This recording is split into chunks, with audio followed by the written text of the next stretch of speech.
यात्रा है, इसमें सभी लोगों को परिश्रम करना पड़ रहा। सभी लोग परिश्रम में लगे हुए हैं। परिश्रम का अच्छे काम के लिए हमेशा सुखकारी लाभदायक होता है।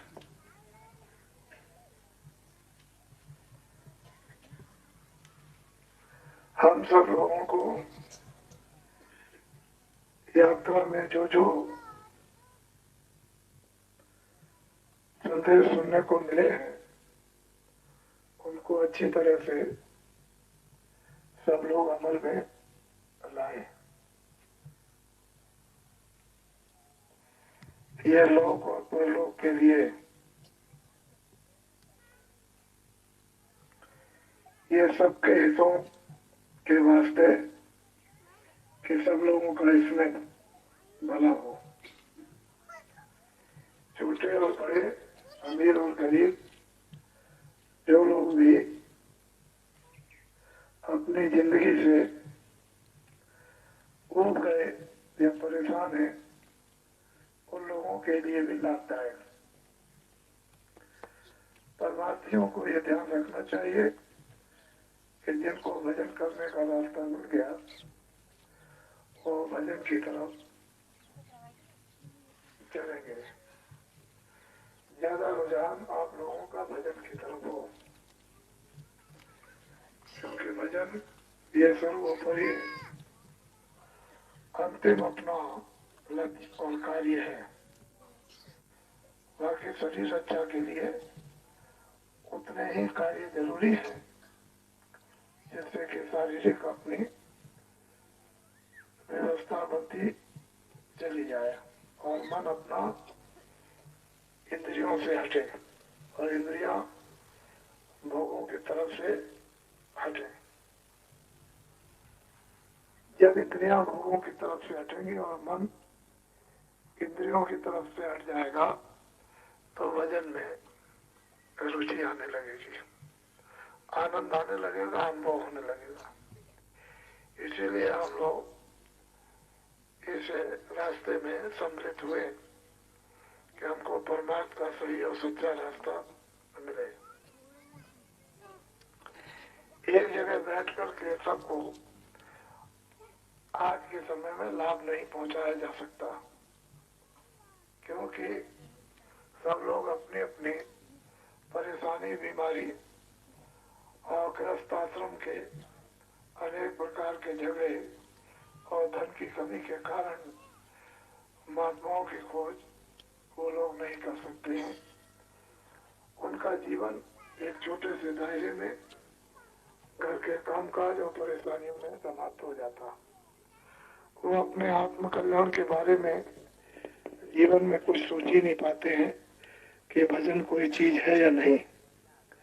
वो तो वस्तुएं देखते हैं और बाहर से ही वाणी से कुछ थोड़ा बहुत कुछ कर लेते हैं, हाथ पैर की क्रिया हाथों और पैरों से हिला लेते हैं, बस इतना ही वो समझते हैं कि यही हमारे लिए काफी भजन है। ये शारीरिक क्रिया जिससे आप मजबूत स्नान, खेती, दुकान, दफ्तर का काम करते हो, जिस जबान से संसार के शब्दों द्वारा बोध कराते हो,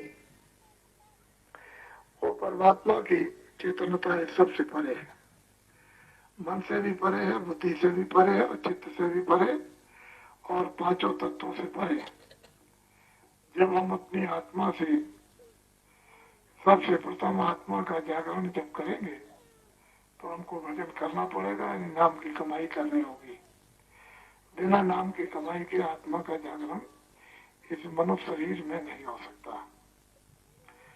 जो नाम की कमाई होगी तो नाम उस गंदगी को, मैल को, जो मन पर, बुद्धि पर, चित्त पर, अंतःकरण पर और जीवात्मा पर जमा है, उसको वो नाम एक साबुन है, वो सफाई करेगा। जब सफाई होगी तभी जागरण सूरत का होगा। वो अपनी चेतनता जब आएगी तो उसे स्वयं अपने आप का होश होगा। जब अपने आप का होश हो जाएगा, खुद अपने आप को पहचानेगी, तो जो जीवात्मा अपने आप को पहचान ले कि मैं ये हूँ, वही परमात्मा का साक्षात्कार कर सकते हैं। जिसे शरीर में अभी ये मालूम है ही नहीं कि हम हाड़ है, मांस है, हाथ है, पैर है, आंख है, कान है, वो क्या समझेगा? उसकी समझ में कुछ नहीं आएगा। इस कलयुग में महात्माओं ने सबको भजन करने की सुविधा दे दी है। उधर से मंजूरी लेकर उस परमपिता परमात्मा सद्गुरु, और ये सबसे महान समय आपके लिए है और सबसे अच्छा और सबसे सुलभ। जो ऐसे कलयुग में सुलभ रास्ते से उस नाम की कमाई नहीं कर सकता है, तो और कोई भी साधना वो नहीं कर सकेगा। सत्संगियों को रोज इस बात की हिदायत दी जाती है कि वो लोग हमसे जरा दूर रहे। हमको देखते हैं कि हमारे ऊपर में सब कुछ है, कितना भार है, कि रास्ते में कितनी कितनी भीड़ें मिलती हैं जो ऊपर धक्का मारती हैं। आप भी वही काम करते रहोगे तो फिर एक और भी परेशानी खड़ी हो जाएगी। आपको ये चाहिए कि औरों को अवसर दें और मौका दें, उनको भी नजदीक आने का मौका मिलेगा, कुछ सुनने और समझने का।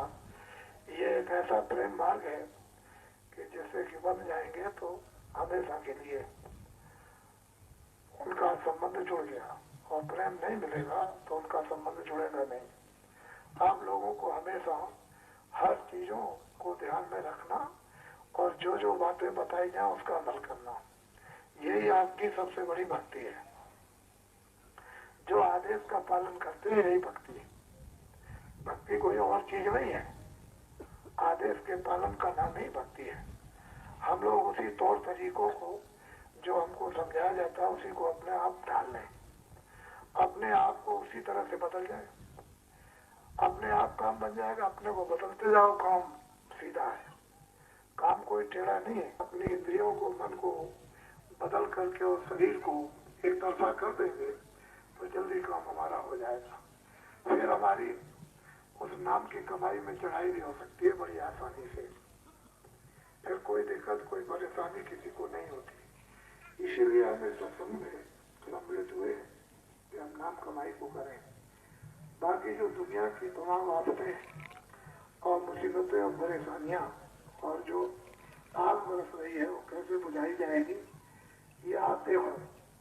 इसको आपको देखना है, इसका अनुभव करना है कि आप कैसे बुझेगी, परेशानियां कैसे दूर होंगी। हर जंगलों में कोई न कोई जो मार्ग भी नहीं होता है, झाड़ियां होती है, बड़े बड़े जंगलों में कांटे होते हैं, कोई पगडंडी रास्ता नहीं मिलता, वहां भी रास्ता निकल जाता है। इसी तरह से मनुष्य ऐसी जटिल इन उलझनों में अपनी बुद्धि को उलझा चुका कि उसकी समझ में कुछ आता ही नहीं कि है क्या, खेल क्या। आखिर ये सब कुछ है, रोते रोते और देखते सुनते रोते अपने जीवन को समाप्त कर देता है। ऐसे जीवन तो पशु पक्षी भी